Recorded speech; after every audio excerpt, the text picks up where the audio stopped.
Welcome to our YouTube channel Veer story. अगर आपको जल्दी से नेक्स्ट एपिसोड चाहिए तो वीडियो को अभी लाइक करो। 671 गमनामी अब तक।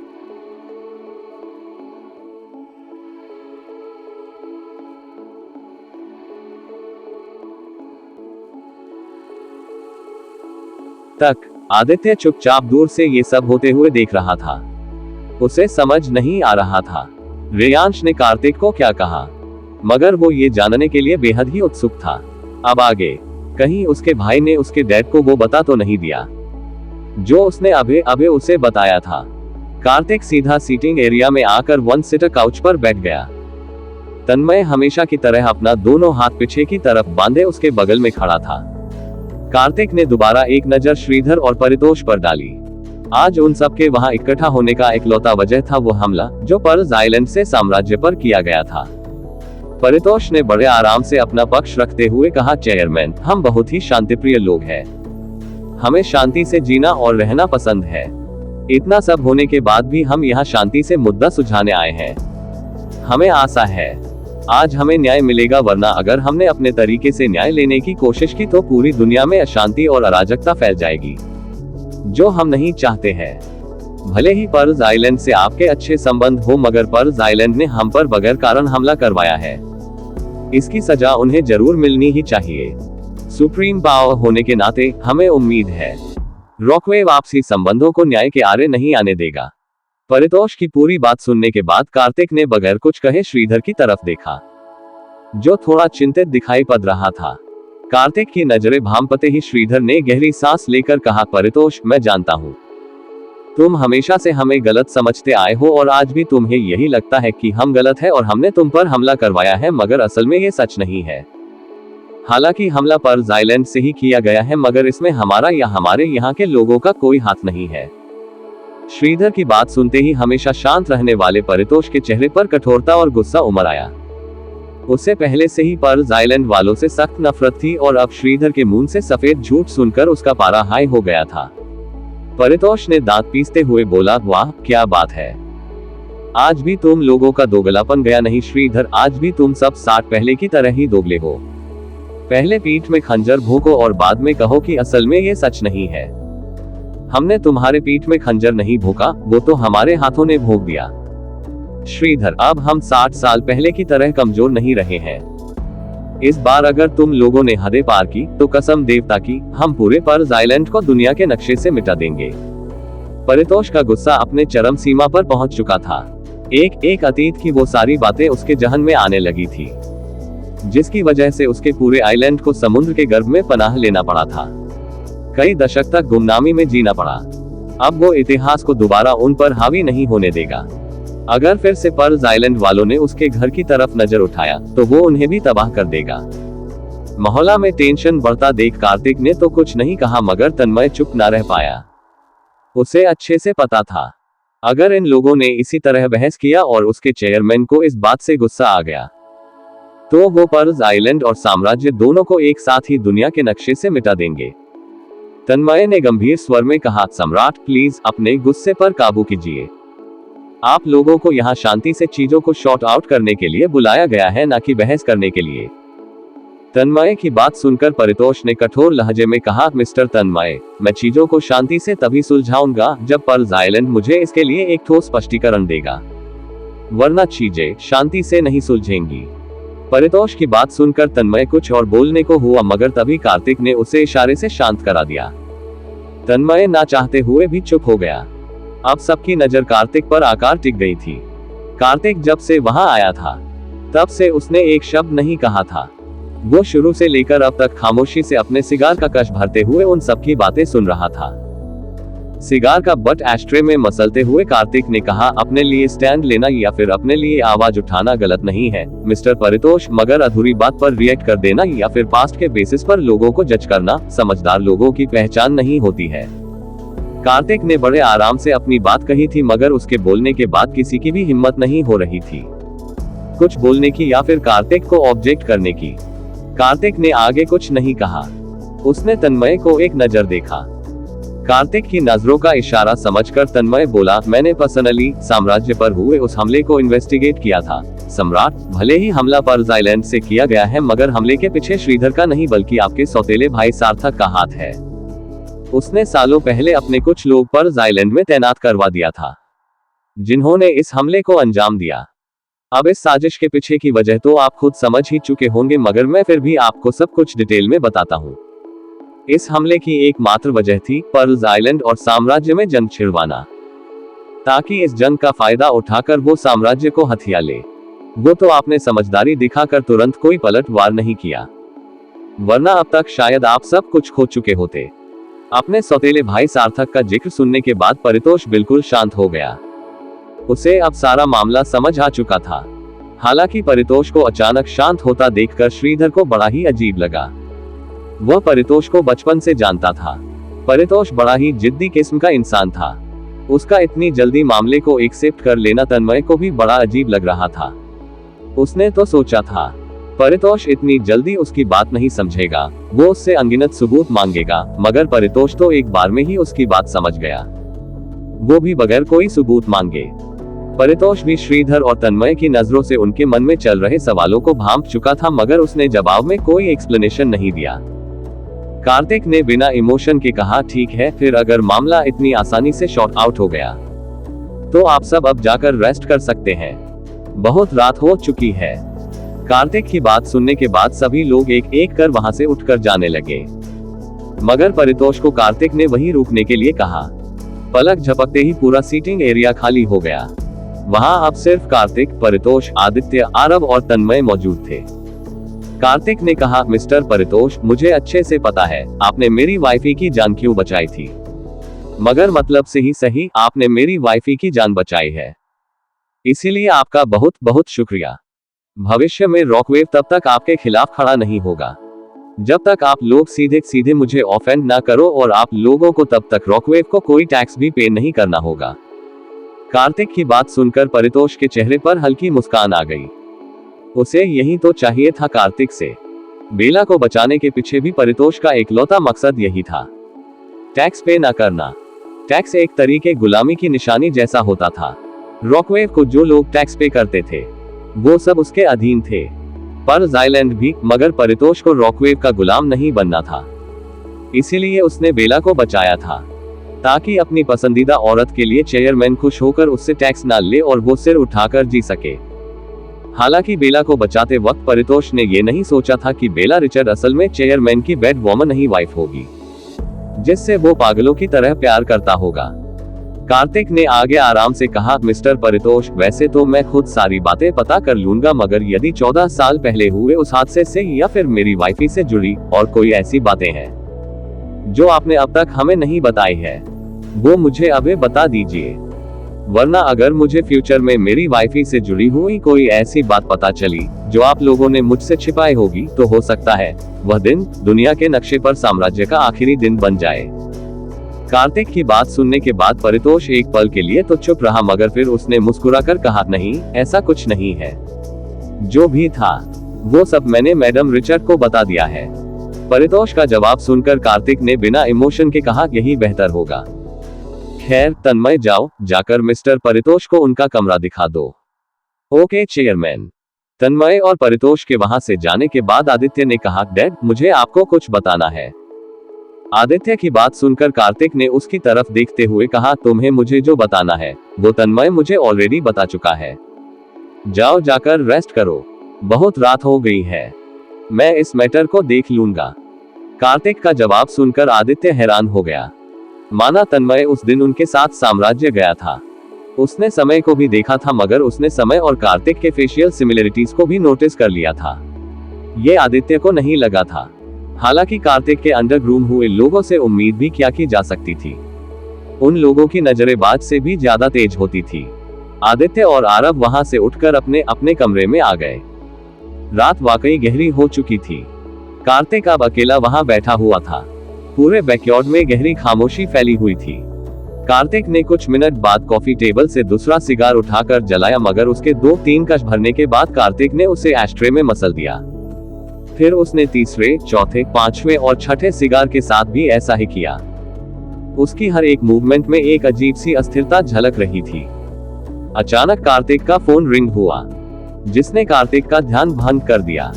कॉल बेला का आ रहा था। डिनर करने के बाद ही बेला अपनी दादी माँ के साथ रायचंद मेंशन चली गई थी। रेयांश को भी कार्तिक ने उनके साथ ही भेजा था। कार्तिक ने तुरंत कॉल रिसीव किया। फोन की दूसरी तरफ से बेला की प्यारी आवाज आई, सोए नहीं तुम अब तक? इतनी रात हो गई है, जाकर सो जाओ। जो भी डिस्कशन करना होगा कल सुबह कर लेना। वो लोग तो कल सुबह तक रुकने ही वाले हैं। वो लोगों से बेला का इशारा पर्ल आइलैंड और साम्राज्य वालों की तरफ था। कार्तिक ने अपनी आंखें बंद करते हुए कहा, उन लोगों का मामला शॉर्ट आउट हो चुका है वाइफी। तो फिर तुम अब तक जगे हुए क्यों हो? जाओ, जाकर सो जाओ। मैं कल सुबह इधर से ही फ्रांस चली जाऊंगी, कुछ जरूरी काम है। बेला की बात सुनकर कार्तिक ने कुछ पल की खामोशी के बाद अचानक कॉल डिस्कनेक्ट कर दिया। फोन की दूसरी तरफ बेला, जो रायचंद मेंशन में अपने बिस्तर पर लेटी हुई थी, वो कंफ्यूज हो गई। बेला ने दोबारा कार्तिक का नंबर डायल किया, मगर कार्तिक ने कॉल रिसीव नहीं किया। बेला ने 2-3 बार कार्तिक का नंबर डायल किया, मगर हर बार कॉल पूरा रिंग होकर खुद ही कट गया। बेला ने कुछ मिनट बाद दोबारा कार्तिक का नंबर डायल किया ही था, तभी एकदम से उसके कमरे का दरवाजा खुला। बेला ने दरवाजे की तरफ देखा, जहां कार्तिक खड़ा था। बेला ने चौंक कर पूछा, तुम यहाँ क्या कर रहे हो कार्तिक? कार्तिक ने बेला के सवाल का कोई जवाब नहीं दिया। उसने अपना टी शर्ट उतार कर काउच पर फेंका और फिर बेड पर बेला के बगल में आकर लेट गया। बेला को जब होश आया, तब उसे महसूस हुआ कार्तिक का चेहरा उसके शर्ट के अंदर है। बेला ने कोई अपर इनरवियर नहीं पहना था। कार्तिक का हैंडसम चेहरा और गर्म सांसें बेला को अपने खुले सीने पर साफ साफ महसूस हो रही थी। आगे क्या होगा जानने के लिए to be continued. Chapter 72 The Truth About the Lady of Hearts। अब तक बेला ने चौंक कर पूछा, तुम यहाँ क्या कर रहे हो कार्तिक? कार्तिक ने बेला के सवाल का कोई जवाब नहीं दिया। उसने अपना टी शर्ट उतार कर काउच पर फेंका और फिर बेड पर बेला के बगल में आकर लेट गया। अब आगे बेला को जब होश आया, तब उसे महसूस हुआ कार्तिक का चेहरा उसके शर्ट के अंदर है। बेला ने कोई अपर इनरवियर नहीं पहना था। कार्तिक का हैंडसम चेहरा और गर्म सांसें बेला को अपने खुले सीने पर साफ साफ महसूस हो रही थी। बेला ने कुछ पल रुक कर पूछा, कार्तिक कुछ हुआ है क्या तुम्हें? बेला के सवाल पर कार्तिक ने उसे अपनी बाहों में जकड़ते हुए कहा, कुछ नहीं हुआ है wifey, just sleep and let me rest in your arms. I am very tired, I need a peaceful sleep. Kartik की बात सुनकर बेला ने आगे उससे कुछ नहीं पूछा। ऐसा बहुत कम ही होता था जब कार्तिक अपने मुंह से कहे कि वो थक गया है। कुछ ही मिनटों बाद कार्तिक की सांसें गहरी हो गई। बेला ने अपनी पलकें झुकाकर कार्तिक को देखा, जो अब गहरी नींद में जा चुका था। उसके बाल उसके पूरे माथे पर बिखरे हुए थे और नींद में उसके एब्सोल्युटली स्टनिंग चेहरे पर शांति थी, मानो वह दुनिया का सबसे शांत और मासूम इंसान हो। बेला ने धीरे से ब्लैंकेट उठाकर अपने और कार्तिक के ऊपर डाल लिया। फिर उसने भी अपनी आंखें बंद कर ली। उसकी लंबी सुंदर उंगलियां धीरे धीरे कार्तिक के बालों में चल रही थी। अगली सुबह बेला की नींद खुली। कार्तिक अब भी कल रात की तरह ही उसके सीने में अपना सिर छुपाए सो रहा था। कल रात और अभी में बस एक ही फर्क था। कल रात बेला ने अपना शर्ट पहना हुआ था, मगर अभी ब्लैंकेट के अंदर छिपा बेला का शरीर टॉपलेस था। बेला को कोई आइडिया नहीं था उसके शर्ट को उसके शरीर से कब अलग किया गया, मगर किसने होगा ये बेला बहुत अच्छे से जानती थी। बेला ने यौन करते हुए विंडो की तरफ देखा। बाहर मूसलाधार बारिश हो रही थी। आसमान में फैले काले घने बादलों ने सुबह को शाम का रूप दे दिया। साथ ही तेज बिजली भी कड़क रही थी। बेला ने अपने सर पर हाथ रखते हुए कहा, ये बारिश इसे भी आज ही होना था। अगर ऐसा पूरे दिन चलता रहा तो मैं फ्रांस कैसे जाऊंगी? इतनी तेज बारिश में तो सारी फ्लाइट कैंसिल हो गई होगी। बेला परेशानी में अपना माथा मसलने लगी। अगर कहीं और की बारिश होती तो बेला को एक होप भी होता, मगर मुंबई की बारिश का कोई भरोसा नहीं था। बेला ने गहरी सांस लेकर अपनी आंखें बंद कर ली। वो लंबे समय से अपनी जिम्मेदारियों और कंपनी से दूर रह चुकी थी। अब वो जल्द जल्द फ्रांस जाकर सब कुछ टेक ओवर करना चाहती थी, ताकि चार्ली के ऊपर से प्रेशर कम हो सके। वैसे भी बेला ने ट्यूटर की हेल्प से इस हीरा के बारे में सब कुछ जान लिया था। इन 14 सालों में कुछ खास बदलाव नहीं आए थे। अब बेला को कंपनी टेक ओवर करने में कोई दिक्कत नहीं होने वाली थी। बेला ने कुछ पल बाद कार्तिक के कंधों पर अपना दोनों हाथ रखा। वो कार्तिक की नींद खराब नहीं करना चाहती थी, इसीलिए उसने आराम से कार्तिक की बाहों से आजाद होने की कोशिश की। मगर उसके ऐसा करते ही कार्तिक की पकड़ उसके ऊपर और ज्यादा कस गई और कार्तिक अपनी नींद भरी आंखें खोलकर उसे देखने लगा। बेला ने अनजाने में ही तुरंत कार्तिक का चेहरा अपना सीने में दबाते हुए कहा, उठो मत, अगर तुम्हें नींद आ रही है तो सो जाओ। वैसे भी बाहर बहुत तेज बारिश हो रही है, मैं बस थोड़ा फ्रेश होने जा रही हूँ, तुम सो जाओ। कार्तिक ने अपने चेहरे पर असीम कोमलता महसूस की। उसके हाथों की पकड़ अब बेला की कमर पर और ज्यादा कस गई थी। नींद भी उसके आंखों से पल भर में गायब हो गई। बेला को जब अपने रिएक्शन का ख्याल आया तो उसकी पूरी बॉडी अकड़ गई। शर्म से उसका सुंदर चेहरा लाल और गर्म दोनों होने लगा था। हड़बड़ी में उसने अपनी कब्र अपने हाथों से खोद ली थी। कार्तिक ने बड़ी ही शिद्दत से उसके सीने को सक करते हुए कहा, सुबह सुबह तुम मेरे लिए कभी इतनी डेस्परेट होगी, ये मैंने नहीं सोचा था wifey, but I like it. अगर तुम चाहती हो तो मैं तुम्हें प्लेजर और सेटिस्फैक्शन दोनों दूंगा। कार्तिक की बात सुनते ही बेला की आंखें चौड़ी हो गई। यह उनका घर नहीं था जहां वो अपनी मर्जी से कभी भी उठे, कुछ भी करे। यह उसके डैड का घर था। यहाँ वो दोनों अपनी मन मर्जी नहीं चला सकते थे, वरना ना जाने उसकी मॉम, दादी और भाई उनके बारे में क्या सोचेंगे। बेला ने कार्तिक को कंधों पर हाथ रखा। वो कार्तिक को कुछ भी उल्टा सीधा नहीं करने देने वाली थी। बेला ने कार्तिक को रोकते हुए कहा, कार्तिक रुक जाओ, हम अपने घर पर नहीं है। यह अचानक बेला की बातों को बीच में काटते हुए किसी ने कमरे का दरवाजा खटखटाया। बेला ने कार्तिक को खुद से दूर करते हुए कहा, कार्तिक कोई आया है, छोड़ो मुझे, कहीं मॉम आई होंगी, जल्दी से हटो, मैं जाकर देखती हूँ। कार्तिक ने नाखुश नजरों से बेला को घूरा। जाहिर था उसे बेला की बातें बिल्कुल पसंद नहीं आई थी, मगर अब वो कर भी क्या सकता था। कार्तिक ने अचानक झुककर बेला के सीने पर बाइट कर लिया और फिर उसने बेला को अपनी बाहों से रिहा कर दिया। बेला सिसक उठी। दर्द की वजह से उसकी आंखों में हल्की नमी तैर गई थी। हालांकि बेला ने अपने दर्द को नजरअंदाज कर जल्दी से अपना शर्ट पहना, फिर वो कार्तिक के मुंह पर पिलो मारकर दरवाजे की तरफ बढ़ गई। अगर दरवाजे पर कोई खड़ा ना होता वो अच्छे से रिवेंज लेती। कार्तिक ने अपने चेहरे से पिलो हटाया, फिर वो धीरे से उठकर बैठ गया। उसके हैंडसम चेहरे पर अब कोई भाव नहीं थे। बेला ने दरवाजा खोला। बाहर बेला का छोटा भाई समीर खड़ा था। वो अब पूरी तरीके से रिकवर हो चुका था।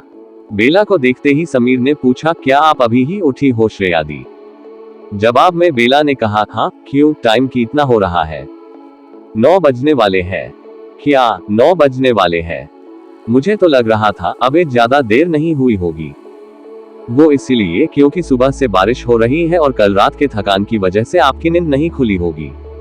हाँ, सही कह रहे हो, बारिश में टाइम का पता ही नहीं चलता है। बेला की बात सुनकर समीर ने पूछा, जीजू अब तक जगे नहीं क्या? नहीं, वो भी जग चुका है। वैसे रे कहाँ है? रे? कौन रे? रे से मेरा मतलब रेयांश से। कहाँ है वो? बेला के बताने पर समीर ने बोला, अच्छा रेयांश, वो तो सुबह ही ऑफिस चला गया। आपको पता है श्रेया दी, जाने से पहले आपका बेटा मुझे धमकी देकर गया है। धमकी? कैसी धमकी? बेला को समीर की बातों ने कंफ्यूज कर दिया था। उसे समझ नहीं आ रहा था उसके मासूम और आज्ञाकारी बेटे पर समीर आरोप क्यों लगा रहा है। उसका बेटा तो बचपन से ही कितना प्यारा था, वो गुंडों की तरह किसी को धमकी कैसे दे सकता है? समीर ने हंसते हुए कहा, जाने से पहले आपके बेटे ने मुझसे कहा, मेरे मॉम डैड को डिस्टर्ब मत करना, वो दोनों थक गए होंगे, उन्हें आराम से सोने देना, वरना परिणाम आपके लिए अच्छा नहीं होगा। समीर की बात सुनकर बेला के चेहरे पर हल्की मुस्कान आ गई। उसका बेटा आज भी बचपन की तरह ही था। बेला ने मुस्कुराते हुए कहा, ये तो कोई धमकी नहीं हुई, मेरे बेटे को बदनाम मत करो, वो बहुत होशियार है। समीर ने जवाब में ठंडी आह भरते हुए कहा, श्रेया दी, होशियार तो वो है, मगर जिस लहजे में उसने मुझसे वो बातें कही थी ना, वो किसी धमकी से भी ज्यादा डरावनी थी। खैर, आप दोनों रेडी हो जाइए, ब्रेकफास्ट भी तैयार होने वाला है। समीर की बात सुनकर बेला ने कहा, ठीक है, 2 कप ब्लैक कॉफी भिजवा देना। ओके, मैं अभी भिजवाता हूँ, समीर ने जवाब में कहा और वहां से चला गया। बेला वापस कमरे में आई। कार्तिक बेड पर बैठा स्मोक कर रहा था। बेला ने कार्तिक के हाथ से सिगार छीनते हुए कहा, तुम इतनी सुबह सुबह स्मोक क्यों कर रहे हो? कभी कभार करते तो मैं कुछ नहीं बोलती, मगर सुबह सुबह जगते ही स्मोक करना, ऐसी बुरी आदतें कहां से सीख रहे हो तुम कार्तिक? कार्तिक ने एक नजर अपने खाली हाथ को देखा, फिर उस कीमती सिगार को, जिसे बेला अब बेरहमी से एस्ट्रे में स्मैश कर रही थी। कार्तिक ने गहरी सांस लेकर कहा, अचानक मूड हो गया था वाइफी, तुम इतना गुस्सा क्यों रही हो? अगली बार से नहीं करूंगा। कार्तिक की बात सुनते ही बेला ने उससे घूरते हुए कहा, यही तुम्हारे लिए अच्छा भी होगा कार्तिक, सुबह सुबह स्मोक करना कोई अच्छी बात नहीं, इनफैक्ट स्मोक करना ही गलत है। पता नहीं ऐसे कड़वे धुएं को पीकर तुम स्मोकर्स की कौन सी फैंटेसी फुलफिल हो जाती है। बेला की इस बात पर कार्तिक ने कुछ नहीं कहा। वो चुपचाप हेड रेस्ट से सिर टिकाकर बेला को देखने लगा, जो अब अपने बालों का बन बनाते हुए उसे लगातार डांटे जा रही थी। दूसरी तरफ दूर कहीं जब आर्या की आंखें खुली तो उसे अपने सिर में तेज दर्द और भारीपन महसूस हुआ। आर्या अपना सर दबाते हुए धीरे से उठकर बैठ गई। एक एक कर कल रात की सारी बातें उसे याद आने लगी थी, मगर आखिर तक उसे याद नहीं आया कि उसे बेहोश किसने किया। आर्या ने सतर्क होकर चारों तरफ अपनी पैनी नजर घुमाई। ये जगह उसके लिए अनजाना नहीं था। वो इस वक्त विवान के बेडरूम में थी। आर्या ने धीरे से अपना सिर खुजलाते हुए कहा, मैं यहाँ कैसे आ गई? क्या कल रात विवान ने ही मुझे बेहोश किया था? मगर वो ऐसा क्यों करेगा? क्या बकवास सोच रही हूँ मैं? डैम इट, मैं। अचानक किसी ठंडी आवाज ने आर्या की बात बीच में काटते हुए कहा, लेफ्टिनेंट कर्नल आदित्य कपूर के सबॉर्डिनेट्स ने कल रात तुम्हें बेहोश किया था। वो तो सही वक्त रहते मुझे इसकी खबर मिल गई, वरना अभी तुम उसकी कैद में होती, मिस लेडी ऑफ हार्ट्स।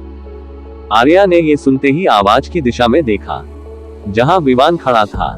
कपड़ों के नाम पर विवान की कमर पर सिर्फ एक सफेद टॉवल लिपटी हुई थी। उसके माथे पर बिखरे बाल भी हल्के भीगे हुए थे। शायद उसने अभी ही शावर लिया था। आर्या ने दोबारा विवान की बातों के बारे में सोचा और उसके दिमाग के परखचे ही उड़ गए। कल रात वो पकड़ी गई थी। उस लेफ्टिनेंट कर्नल के सबॉर्डिनेट्स ने उसे इतनी आसानी से पकड़ लिया था। कैसे? वो तो हमेशा से अलर्ट रही थी, प्रिकॉशंस लेती आई थी। फिर लेफ्टिनेंट कर्नल आदित्य कपूर के सबॉर्डिनेट्स ने उसे पकड़ कैसे लिया? क्या उन लोगों को उसकी पहचान पता चल चुकी थी? आर्या ने हताश से अपना सिर नामे हिलाते हुए कहा, नहीं, ऐसा नहीं हो सकता है। वो मुझे नहीं ढूंढ सकता है। मेरी पहचान बाहर आ ही नहीं सकती है। ये जरूर कोई मिसअंडरस्टैंडिंग होगी। आर्या की बात सुनने के बाद विवान बगैर कुछ कहे उसके पास आने लगा। उसे भी अपनी गर्लफ्रेंड की स्किल्स पर पूरा भरोसा था। उसकी गर्लफ्रेंड तो रॉकवेव के एक्सपर्ट्स को भी चकमा दे चुकी थी, मगर ना जाने कैसे उस लेफ्टिनेंट कर्नल को उसकी मासूम गर्लफ्रेंड की सच्चाई पता चल गई।